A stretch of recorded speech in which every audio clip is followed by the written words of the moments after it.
kehebatan di situ dia. Dia punya potensi yang luar biasa dalam hal bidang tulis menulis nih. Nah, itu dia. Ada nggak incoming buku yang bakal terbit nih dari Bang Irwan sendiri gitu, gimana nih? Tentang autobiografi atau apapun itu. Kalau bicara tulis menulis itu memang sejak kecil ya. Saya ingat waktu SD itu kadang-kadang guru-guru setiap guru menjelaskan saya tuh suka menulis. Kemudian lanjut ke sekolah menengah, menengah pertama, menengah atas, termasuk juga kuliah. Karena menulis itu bagi saya seluruh pikiran kemudian bisa terabadikan gitu ya. Jadi kalau kita punya pikiran-pikiran itu, kalau hanya diucapkan kadang bisa lenyap oleh waktu, tetapi kalau kita pengen pikiran-pikiran kita itu, pesan-pesan kita itu sampai dan abadi, maka kita harus menulis. Nah, kalau bicara buku, saya ada beberapa ya. Waktu COVID kemarin saya menerbitkan nulis 2 buku ya. Kritik-kritikan saya kepada pemerintah saat itu, bagaimana menghadapi COVID, beberapa masukan juga, termasuk juga di Kutai Timur dulu G20 Mei kami menuliskan satu buku bagaimana mendorong sebenarnya desentralisasi ya, yang sifatnya asimetris agar ada kemandirian daerah yang menyesuaikan dengan kearifan lokal, dengan potensi daerahnya. Jadi kalau memang menulis ini suka, kadang-kadang ya santai, tapi banyak juga tulisan saya di sosial media itu karena rindu sih sebenarnya. Betul. Makanya saya kadang-kadang ngulang masa-masa SMP. Nah, itu kutipan-kutipan itu Bang, kutipan-kutipan Abang itu semasa kecil, masa SMP, SMA, sekolah dan lain-lain itu banyak dikutip. Akhirnya kita menunggu itu Bang, artinya tulisan-tulisan selanjutnya. Nah, tadi kan Bang Irwan nih nulis buku tentang politik, tentang desentralisasi dan lain-lain. Gimana nih Bang, teman-teman nih banyak yang nunggu nih. Ayo dong Bang Irwan buat buku tentang kisah di zaman kecil dari kutipan-kutipan Bang Irwan tuh di mana di media sosial, dijadiin buku dong, gitu, dijadiin buku dong, biar bisa memotivasi sih sebenarnya Bang. Kita ini cuma pengen ngeliat ini loh tokoh yang bisa dijadiin role model gitu loh. Menarik sih Bang. Kalau saya termasuk orang yang hati-hati ya kalau bicara menulis tentang diri sendiri, apalagi misalnya kayak autobiografi gitu. Karena menurut saya sih itu sesuatu biasanya kita buat bukan saat kita sedang masih berjuang untuk banyak hal gitu kan, atau masih produktif. Autobiografi itu memang dibuat oleh orang yang sudah mencapai apa namanya bukan sempurna sih, karena nggak ada yang sempurna ya. Tapi mendekati beberapa pencapaian-pencapaian besar yang sifatnya bermanfaat juga untuk masyarakat, untuk lingkungan, untuk bangsa. Jadi menurut saya tidak akan menulis tentang diri saya, tapi kalau kemudian ke depan beberapa menulis tentang apa yang dibutuhkan oleh Kutai Timur, apa yang dibutuhkan oleh bangsa ini mungkin saja. Tapi kalau menulis tentang diri sendiri mungkin belum lah ya. Belum pernah. Tapi akan nggak sih Bang? Belum pernah terpikirkan. Kalau kita sebagai pribadi pelan-pelan ya dari tahun ke tahun bertumbuh, tadi bilang grow up kan, berkembang menjadi sesuatu insan manusia yang bermanfaat tadi untuk diri sendiri, untuk keluarga, untuk masyarakat, untuk bangsa, dan paling utama daerah ya. Daerah kita ini saya pikir ya semua orang akan mengapresiasi, akan merespon. Keren. Nah ini tuh kan pemuda Kutim Hebat ini kan Bang, kita nih kan lagi ngebuat nih sebuah wadah untuk pemuda-pemuda khususnya di Kutai Timur ini, biar mereka punya wadah untuk menunjang kreativitas mereka. Seperti yang kita ketahui lah Bang, gimana sih anak muda zaman sekarang atau generasi milenial dan Gen Z ini menghadapi situasi yang begitu rumit ya pada saat ini. Karena banyak sekali yang kita lihat anak-anak zaman sekarang ini belum udah kena mental health gitu-gitu. Belum udah kena anxiety berlebihan, kecemasan yang berlebihan, dan angka keputusasaan dan angka commit suicide, bunuh diri di Indonesia juga, khususnya mungkin di Kutai Timur ada beberapa, dan itu masuk dalam angka, Bang. Ini yang menjadi concern kita terhadap pemuda-pemuda Kutai Timur ini. Semoga kita bisa menjadi pemuda Kutim yang hebat gitu. Betul. Nah, ini gimana Bang pandangan terjerumus dengan hal-hal yang lain. benar. Karena kita tahu sendiri kan, banyak di media sosial juga kan anak-anak muda terjebak ke masalah hal-hal narkoba. Iya, kan? negatif. Itu kita tidak mau, bagaimana caranya kita kreativitas ini diarahkan oleh khususnya pemerintah ya. Dalam hal ini Pak Irwan sendiri sebagai seorang pemuda, salah satu pemuda yang cukup banyak ditahu di masyarakat Kalimantan Timur khususnya. Kira-kira bagaimana sikap dari kita? Pandangan. Ya ini kan itu bajunya keren tuh, Kutim hebat. Tahu hebat nggak? Maksudnya hebat. Kutim kan sudah tahu Kutai Timur ya. Hebat tahu nggak maksudnya? Hebat tuh apa? Belum. Karena kalau hebat dalam arti KBBI kan kuat, ya kan? Atau mungkin ada arti lain dari hebat itu apa? Karena kalau dari arti KBBI itu kuat, memiliki tenaga yang sempurna. Oke, tapi yang saya maksud sebenarnya tagline Pak Bupati terkait hebat itu tahu nggak? Mungkin bagaimana mungkin kurang tahu ya. Tapi betul. Maksudnya hebat itu sebenarnya itu suatu visi yang ingin diwujudkan oleh Pak Bupati ya. Dalam hal ini Army ya, Pak Ardiansa dan Pak Mahyunadi. Itu keren tuh hebat.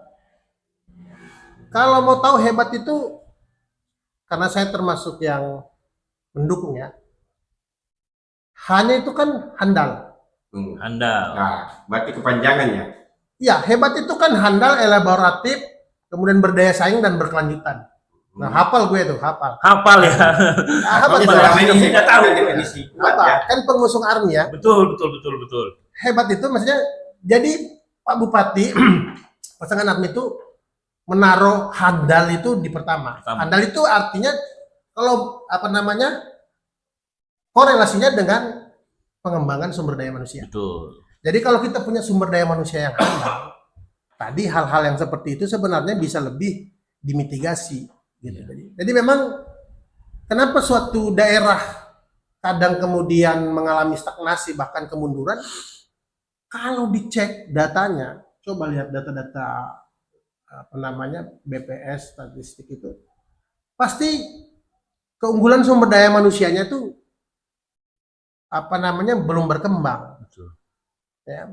Nah, sehingga tidak ada jalan lain yang harus kemudian diwujudkan beberapa tahun ke depan bagaimana membangun sumber daya manusia Kutai Timur ini handal. Ya, jadi tentu program-program prioritas Pak Bupati, pemimpin Kutai Timur itu akan diarahkan bagaimana kemudian di sektor pendidikan, ya, kesehatan. Ya karena cerdas dan sehat itu dua hal yang memang harus berjalan bersama gitu. Karena nggak ada susah tuh cerdas kalau kemudian nggak sehat, makanannya juga nggak bergizi. Jadi hal-hal itu yang kemudian menjadi konsen. Nah, kalau menurut saya kemudian fokus program pemerintah ke depan terkait pendidikan ini kemudian bisa merata, kemudian mendorong SDM unggul di Kutai Timur, saya pikir dengan sendirinya masalah-masalah yang disampaikan oleh Arifin tadi itu bisa khususnya untuk di pemuda tadi itu ya Bang ya? Iya dong.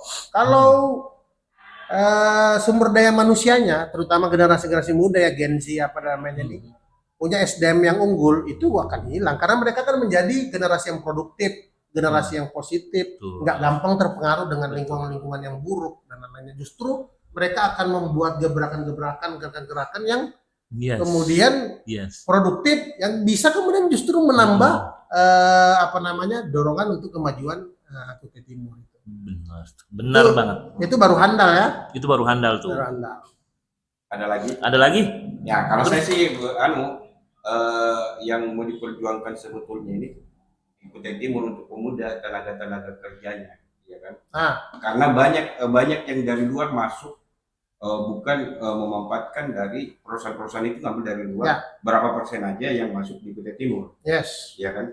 Termasuk anak-anak kita yang baru lulus sekolah kan. Mereka berharap perusahaan ini bisa menampung mereka, walaupun kita tahu yang dari luar juga diajarin, Bang. Yes. Ya kan, kenapa yang bukan dari kita sendiri yang diajar? Kira-kira bagaimana menurut Anda? Apalagi kan salah satu program Bupati menciptakan lapangan kerja. Ya, bicara tenaga kerja kan?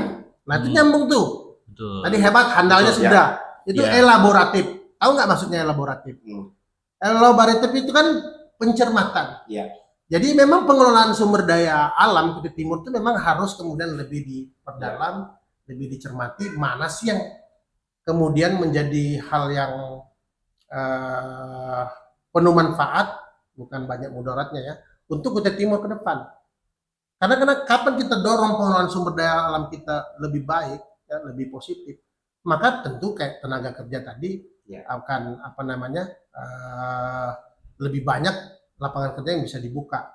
Tetapi memang ke depan target-target pemimpin Kutai Timur akan terus mendorong ke hilirisasi, ya, ke hilirisasi industri. Nah, itu yang dimaksud dengan elaboratif. Bagaimana nanti kemudian pengelolaan sumber daya alam di Kutai Timur ini lebih tepat sasaran. Artinya program pembangunan atau industrialisasi ini kemudian bisa dilakukan dalam jangka panjang berkelanjutan. Nah, kemudian tadi berdaya saing, ya, dua hal itu. Jadi mendorong tadi bicara bagaimana pembukaan lapangan pekerjaan itu, kemudian berdaya saing ini kita SDM-nya berdaya saing itu dimaksudkan, Pak Bupati memaksudkan itu bahwa ke depan Kutai Timur itu didorong dalam tujuan pencapaian industrialisasi, termasuk juga Kutai Timur yang metropolitan. Karena kalau kemudian sifatnya masih berkembang ataupun maju, tidak berdaya saing, tentu ini akan ketinggalan dibanding kemudian daerah-daerah lain. Makanya dorongan program-program seperti misalnya bagaimana listrik harus 100%, semua masyarakat merasakan, pelajar merasakan, kemudian internet, ya, kemudian teknologi yang kemudian dalam hal ini nanti hubungannya dengan smart city, kemudian desa yang pintar juga. Jadi dorongan hal-hal ini yang kemudian membuat Kutai Timur kemudian bisa berdaya saing. Kalau itu yang dilakukan tadi, bagaimana kemudian mendorong hilirisasi industri, kemudian mewujudkan Kutai Timur dalam konteks ke depan industrialisasi, termasuk juga Kutai Timur yang metropolitan, saya pikir permasalahan lapangan pekerjaan akan selesai. Dan itu memang harus bisa dilakukan. Makanya saya bilang kemarin program-program strategis ke depan Kutai Timur tuh harus bagaimana bisa ada di Kutai Timur tuh terwujud bandar udara, pelabuhan fungsional, kawasan industrinya fungsional. Kan kita udah punya tuh, udah punya rencana bandar udara, ya, di Sangkima sudah punya pelabuhan di Kenyamukan, kemudian punya kawasan industri dan pelabuhan internasional di Malakaliora. Jadi menurut saya sih optimis bisa. Yang paling penting itu semua kolaborasi. Ya, bagaimana masyarakat kemudian mendukung pemerintah yang sudah terpilih dan dilantik ini, kemudian dukungan dari pemerintah pusat juga oke. Kalau semuanya sinergis, karena kan kontestasi sudah selesai. Ya, Bang Imran ya harus produktif kembali kan? Betul. Ya, jadi nggak boleh pakai baper-baper ya. Nggak boleh. Kita nggak ada baper-baper di sini. Ya, semua harus bersatu kembali. Kita dukung bagaimana kemudian kampung besar kita Kutai Timur ini bisa kemudian sejajar, setara, bahkan melebihi kabupaten-kabupaten lain. Saya sih optimis ya. Keren nih. Terus ini tadi berbicara masalah pelabuhan ya. Oke. Ya, kita dorong sedikit-sedikit ini. Kenapa apa? Silakan Anda mau perdalam, silakan. Ini kan pelabuhan sudah berjalan. Apalagi kan kita tahu sendiri ya, perannya beliau dalam mengadakan kegiatan di pelabuhan itu cukup besar juga. Saya ngikutin tuh. Atau apanya? Itu bagaimana kira-kira? Menurut Anda bisa selesai nggak di masa kepemimpinan beliau ini? Karena tahun lalu, sebelumnya mereka berjanji akan menyelesaikan 23, tapi sekarang masih molor. Ya. Kira-kira menurut Anda bagaimana pelabuhan ini? Mau diapakan pelabuhan kita ini? Saya yakin akhir tahun pelabuhan Kenyamukan bisa tuntas, bisa fungsional. Saya sempat ngobrol ya dengan rekan-rekan di Bapeda, Kutai Timur. Saya ngobrol juga sama Pak Bupati. Kenapa? Kan kemarin kan kita udah selesaikan tuh untuk akses penghubungnya kan. Betul. Ya, betul. Nah, tinggal sedikit yang melanjutkan apa yang dikerjakan oleh PT perusahaan ya, KPC. perusahaan pertambangan. Mhm. Saya nggak sebut namanya, tapi itu kan nggak selesai ya. Ya. Jadi akan diambil alih oleh pemerintah mungkin mulai pertengahan tahun ini, dan di akhir tahun bisa tuntas. Saya pikir bisa fungsional karena kan dermaga paling ada sedikit rehab ya untuk restyle. Tetapi pelabuhan ini harus fungsional karena Betul. kalau kemudian fungsional akan mengakselerasi percepatan pembangunan di Kutai Timur. Kemudian membuat juga indeks performa logistik untuk pembangunan di Kutai Timur itu lebih turun. Ya, keren sekali nih untuk bicara yang berat-berat, Pak ya. Mau berat ringan Ya, oke lah. kita langsung lagi kita di mix aja. Ya, di mix ya. Di mix aja ya. Di mix aja karena banyak nih pertanyaan-pertanyaan sebenarnya dari pemuda-pemuda. Oke. Dari pemuda-pemuda ini, Bang. Terkait kan kita nih sempat ada viral kemarin terkait komentar-komentar, banyaknya kegiatan, konser-konser dan lain-lain. Ini bukannya menjadi kritikan atau apapun itu, tapi ini hanya masukan aja buat penyelenggara-penyelenggara yang lainnya. Banyak dari teman-teman pemuda ini ya punya opini gitu, gimana sih nggak usah konser-konser yang terlalu banyak apa segala macem, gimana kita mengembangkan kreativitas, karena banyak yang tidak terekspos atau tidak tergali dari potensi-potensi pemuda-pemuda yang punya kepribadian mungkin bisa kita bilang angka introvert itu meningkat, Bang. Justru mereka nggak pergi ke konser, malah menyendiri di kamar karena tidak terlalu suka dengan keramaian-keramaian, yang akhirnya kreativitas mereka menurun. Yang sementara mereka punya hobi gambar, melukis, yang senang dengan hal-hal yang sepi dan lain-lain. Nah, ini bagaimana caranya kita menggali potensi-potensi tersembunyi dari pemuda-pemuda ini yang hampir saja menjadi seorang introvert nih, Bang. Nah, ini kan menjadi kekhawatiran juga nih bagi pemuda Kutim Hebat nih, karena pemuda Kutim Hebat nih kan pengennya ngerangkul semua pemuda-pemuda yang ada di Kutim khususnya. Nah, ini gimana nih pandangannya Bang Irwan nih terkait hal-hal seperti itu? Apakah kita seperti apa ke depannya gitu? Nunggu kegiatan itu seperti apa programnya gitu? Ya, tentu kita nggak usah bicara yang sudah lewat ya. Ya, betul. Karena pasti akan ada evaluasi. Ya, apalagi semangatnya Pak Presiden kan efisiensi anggaran. Betul. Ya. Jadi kalau semangatnya reformasi birokrasi kemudian efisiensi anggaran, ya tentu bagaimana ke depan spending anggaran ini bisa kemudian lebih bijak dan tepat sasaran. Karena kalau kita bicara mengenai bagaimana mencapai tujuan, kalau salah jalan itu nggak akan sampai. Ataupun kemudian kita genjot gitu, kayak kita misalnya naik kuda, kita pacu sangat cepat di gurun. Di tengah gurun, kudanya juga kelelahan, mau maju ke depan nggak bisa, mau maju ke belakang, mau mundur ke belakang juga nggak bisa. Sehingga menurut saya sih, memang ke depan penggunaan anggaran untuk ekonomi kreatif, ya, kemudian untuk kreativitas generasi muda Kutai Timur itu harus tepat sasaran. Ya tentu caranya jangan mau cepat dapat hasilnya.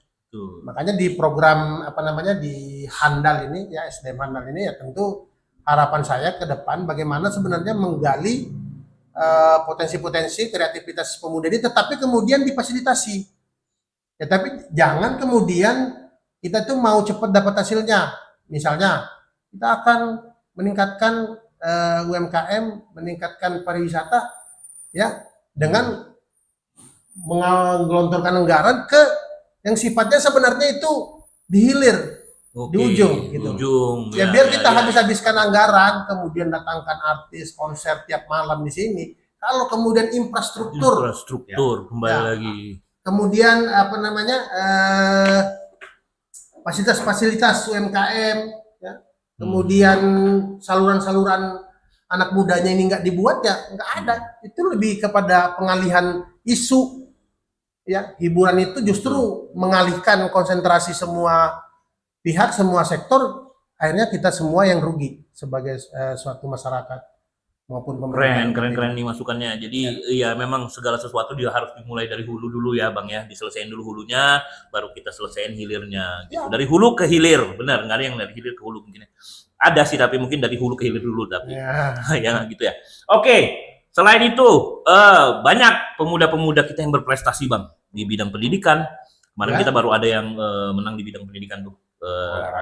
Olahraga Juga, termasuk olahraga juga. Ya. Terus banyak pemerhati lingkungan juga Bang, generasi penerus kita nih. Ya. Nah, ini menarik Bang terkait lingkungan. Kebetulan saya juga di Pemuda Kutim Hebat ini di bagian lingkungan. Ini mumpung ada suhunya nih ya.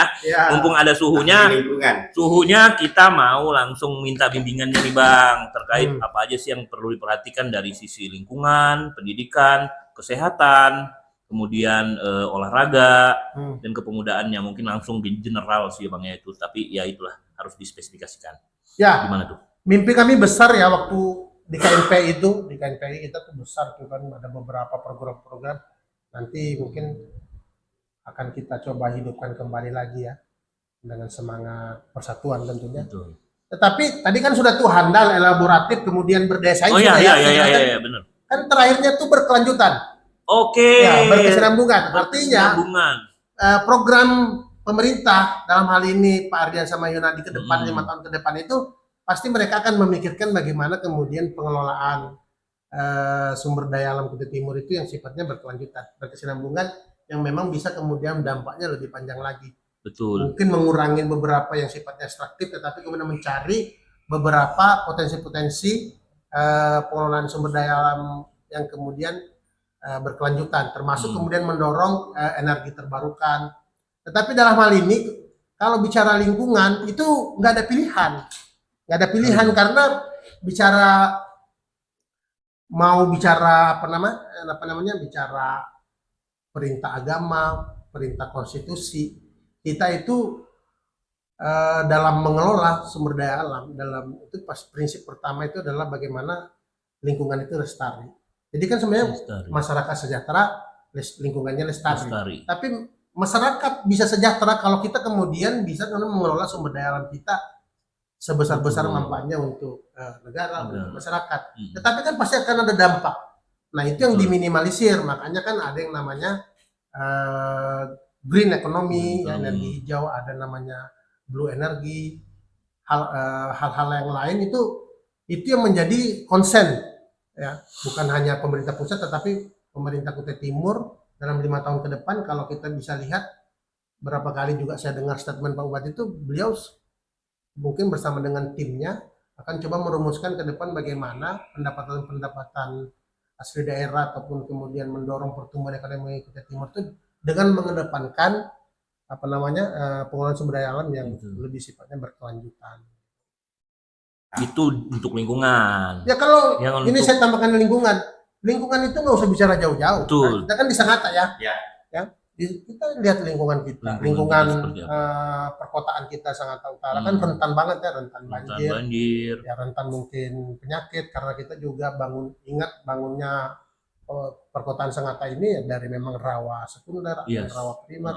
Jadi sebenarnya bagaimana nanti juga tata ruang perkotaan ini perlu direview, bagaimana kita menyelamatkan, pemerintah Kutai Timur harus segera menyelamatkan itu yang sifatnya daerah-daerah tangkapan air, itu segera bebaskan karena ke depan kalau mau bebaskan lebih mahal lagi. Lebih baik bebaskan sekarang yang embung-embung dan lainnya itu daerah tangkapan air, kemudian jadikan ruang terbuka hijau, kemudian buat drainase kota yang baik, kemudian rencana plan mitigasi banjir Sangatta. Tapi ke depan kita masih bisa optimis lah ya. Insya Allah nggak akan ada lagi banjir ya Bang ya, yang banjir itu mungkin susah ya, tapi menurut saya sih bagaimana sebenarnya mengendalikan.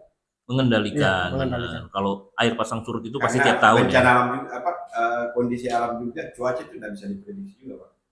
Ya, cuaca itu sebenarnya kan yang menstimulasi aja. Tapi kalau daya penampungnya baik, ya kan namanya daerah aliran sungai itu kan ada kemampuannya. Nah, itu yang harus dijaga. Bagaimana dia mampu terus kemudian menjadi daerah aliran sungai yang memang baik, tidak rusak. Saya pikir alam juga baik sama kita. Nah, tuh itu terkait lingkungan. Ada lagi? Terkait olahraga, Bang. Olahraga ya. Olahraga, Bang. Saya jarang olahraga. Nah, itu dia, Bang. Tapi Bang Irwan juga saya lihat ini, Bang, apakah apakah kita harus mengikuti pola latihan mereka atau karena saya yakin sekali nih untuk pemain-pemain teman-teman kita yang naturalisasi, artinya itu mereka datang ke sini berjuang sekuat tenaga memperjuangkan timnas kita sama seperti tanah air mereka sendiri, berjuang sepenuh hati. Artinya nah ini moga-moga aja bisa menjadi rangsangan untuk generasi selanjutnya yang Indonesia asli ya, yang kayak kita gini. Nah ini banyak nih teman-teman pemuda-pemuda sekarang kita nih di sepak bola kita kan lagi meningkat prestasinya, Bang. Dan minatnya lagi digandrungi di semua kalangan. Nah Kutai Timur sendiri menurut Abang seperti apa potensinya untuk Sangkulirang tuh banyak tuh pemain-pemain jago, Bang. Saya tahu tuh Sangkulirang banyak pemain jago. Sangatta banyak. Sangatta juga banyak. Ya, jadi gini, naturalisasi dalam hubungan pengembangan sepak bola usia dini kan, kita nggak perlu khawatir. Kalau menurut saya, ini pendapat pribadi saya. Jadi program naturalisasi itu sebenarnya kan menyasar sebenarnya lebih ke tim senior, paling di bawahnya U23, U20. Tapi coba lihat timnas U17 kita. Betul. Ini mau main malam ini hanya satu. Betul. Jadi maksudnya gini, Kutai Timur ini kan sangat potensi. Kita juara Suratin loh. Kita juara Suratin, Bang. Benar. Juara Suratin 13. 13. Jadi maksud 13. Saya hal-hal yang sifatnya strategis politis di pusat enggak mempengaruhi kemudian dinamika perkembangan sepak bola di Kutai Timurnya. Kita harus tetap fokus. Jalan terbaik adalah harus kemudian diputar liga-liga usia dininya oleh Askot Kutai Timur, PSSI-nya Kutai Timur gitu. Itu rutin terus. Karena nggak mungkin 11 orang atau sebanyak itu, tetapi saya pikir 1-2 aja yang bisa kemudian muncul di persepak bola nasional. Betul. Itu membanggakan. Jadi gini, kadang kita mengelontorkan duit miliaran, puluhan miliar untuk mengenalkan daerah kita.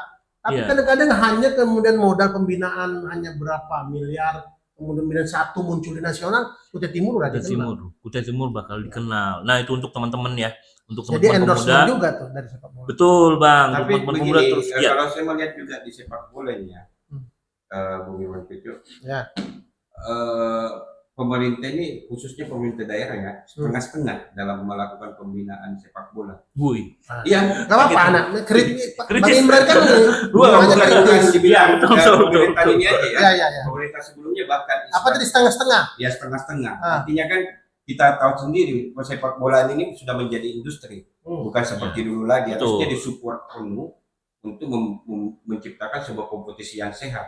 Ya kan, saya pernah mengusulkan ke Pak Ismu pada saat itu membuat kompetisi per wilayah, nanti pusatnya di Stadion Kudungga, ya kan, per wilayah, sehingga selain olahraga hidup, UMKM bisa hidup di situ, Bung Irwan. Maksudnya saya memberikan UMKM setiap minggu aja kita adakan pertandingan Sabtu Minggu di daerah-daerah, tentunya pedagang-pedagang akan ke situ. Jadi gini.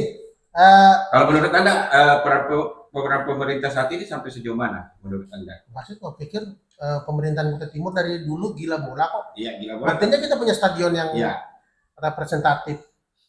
Karena begini, kita juga nggak bisa tuh tiba-tiba kemudian program pemerintah itu berbeda dengan regulasi yang oleh PSSI ya.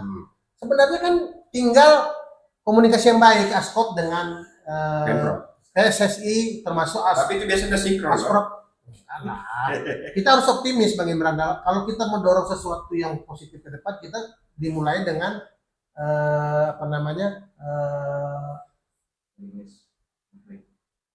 positif memandang sesuatu gitu loh. Jadi begini, nggak buru-buru banget, tapi memang kita harus ada target satu klub dari Kutai Timur itu bisa masuk ke minimal Liga 2, bahkan kemudian Liga 1. Itu target yang sangat realistis ya, karena kita pernah dulu kita persikutin dulu pernah, saya waktu saya manajernya pernah lihat. Betul, ya benar. Saya ngikutin Liga 2. Anda kan ikut ke Iya, Bali iya. waktu itu kan, walaupun kita dicurangi. Liga Maksud saya, Tapi itu prestasi terbaik loh. Prestasi terbaik. Nah, Prestasi terbaik. setelah itu tidak ada Betul. sudah. tapi saya saya tidak sedang membahas itu. Tapi maksud saya cukup jalankan Ya. kompetisi usia dini, karena hanya itu kok. Memang regulasinya PSSI itu semua tingkat usia dini, baik U16, U17, U19, U20 itu harus diputar sampai di daerah. Jadi kalau mungkin dengan otomatis ya, kalau di kecamatan kan ada tuh tarkam dan lain-lain. Ya. Tapi yang resmi PSSI memang harus buat. Itulah. Iya. Dan itu kan maksudnya belum dilakukan. Belum dilakukan sampai saat Paling ini. yang sifatnya senior kan. Tapi ke depan itu harus kemudian benar-benar dilaksanakan oleh organisasi. Nah, jadi menurut saya karena ini kan mau ada ada rame-rame ya pemilihan askot yang baru. Ya mudah-mudahan nanti ketua askot yang baru bisa kemudian melaksanakan program-program FIFA ya, termasuk program. Tapi ini Bang, menurut saya ini pemikiran saya, kira-kira melibatkan sebuah perusahaan untuk membentuk kompetisi. Saya potongnya biar kita nggak terlalu dalam diskusi di sini. Bagaimana kita nggak usah terlalu teknis, apalagi bicara CSR dan lain-lainnya. Karena sebenarnya regulasi PSSI itu semua klub yang profesional itu sudah swasta. Iya. Tetapi kalau pengembangan usia dini memang harus leadernya yang inisiatornya itu memang harus pemerintah, karena itu bicara pengembangan sumber daya manusia tadi. Jadi menurut saya sih ya harus sering-sering aja kita beri masukan, kita kritik, sehingga mereka juga dalam menyusun programnya nanti juga memang benar-benar tepat sasaran. Oke. Ya. Oke, terakhir nih Bang, sebelum kita tutup nih. Karena terakhir kalau saya masih ada. Oke, nanti saya mungkin jam 9 kan? ini kebetulan Bang Irwan juga lagi ada janji setelah ini. Oke, nanti mungkin Bang Imran bisa. Karena ini kan isu-isu bebas saja kan? Iya, benar. Ini kita bicara isu-isu bebas saja. Terakhir, ada yang saya tanyakan dia. Kemarin itu sempat heboh. Sebelum ditutup RT ya. Sempat heboh loh di media sosial kemarin. Apa itu? Jadi bendahara umum. Oke. Ini boleh dipertanyakan ini karena ini pertanyaan banyak orang sebetulnya. Ya, sebenarnya emang bendahara betul. Tiba-tiba beberapa hari kemudian ada postingan lagi muncul, mundur dari staf khusus.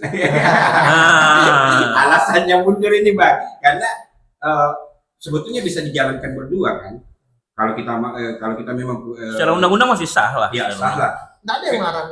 Kenapa tiba-tiba mundur? Orang jadi bertanya-tanya. Ini pertanyaan ini, penjelasan ini. Karena kalau di media sosial itu kadang diam. Ya, silakan. Saya jawab ya. Ya. Bang Imran, saya ini kan dari kampung. Ya. Saya nggak punya cantolan dalam politik. Jadi apa yang kemudian harus saya buat dalam perjalanan politik saya? Tentu integritas. Saya selalu membuat rekam-rekam jejak menjadi politisi punya integritas. Saya 2 kali ikut pemilihan legislatif, nggak pernah pakai money politik. Saya membranding diri saya, kemudian terpilih di 2019, kemudian selama 5 tahun saya bekerja. Kalau Anda melihat sekarang gampang ukurnya, 2025 ini berapa sih anggaran APBN, khususnya sektor infrastruktur ya, benar. jalan, termasuk transportasi, berapa sih masuk, pasti menurun drastis. Ya, karena selama 5 tahun bisa lihat, termasuk sekarang siapa kemudian bisa mengawasi konstruksi maupun rekonstruksi maupun pemeliharaan jalan, nggak ada, karena kita nggak punya lagi anggota DPR di situ. Saya selama 5 tahun itu benar-benar kerja sebagai pelayan rakyat, wakil rakyat. Kemudian di 2024 saya maju, saya nggak pakai money politik, silakan dicek, nggak ada. Jadi saya selalu menjaga integritas saya dalam berpolitik, termasuk juga dengan penunjukan sebagai bendahara umum. Saya hanya melihat bahwa saya kemudian tidak boleh membuat celah, ya. Ada kemudian kepentingan kepentingan lain dengan rangkap jabatan. Iya. Ya, tentu sebagai bendahara umum sebuah partai politik yang pernah berkuasa 10 tahun. 10 tahun. Betul. Tentu saya harus memelihara integritas itu. Saya tidak boleh ada konflik of interest di di suatu kementerian, ya, apalagi menterinya itu juga menterinya dari Demokrat.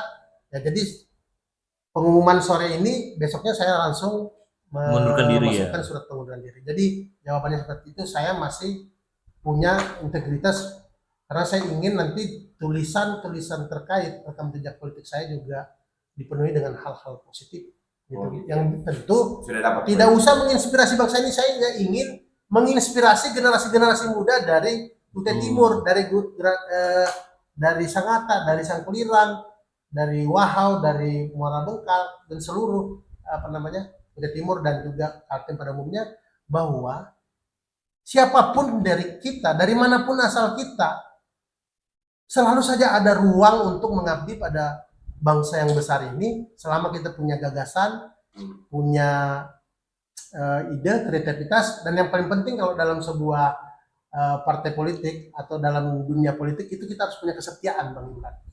Ya, karena jatuh, bertumbuh, menang, kalah itu hal biasa. Menang tidak terbang, kalah tidak patah. Sebetulnya saya ikut kesetiaan juga sebetulnya. Ya, saya tahu Anda setia ya. Tapi kadang Anda tidak nurut ya.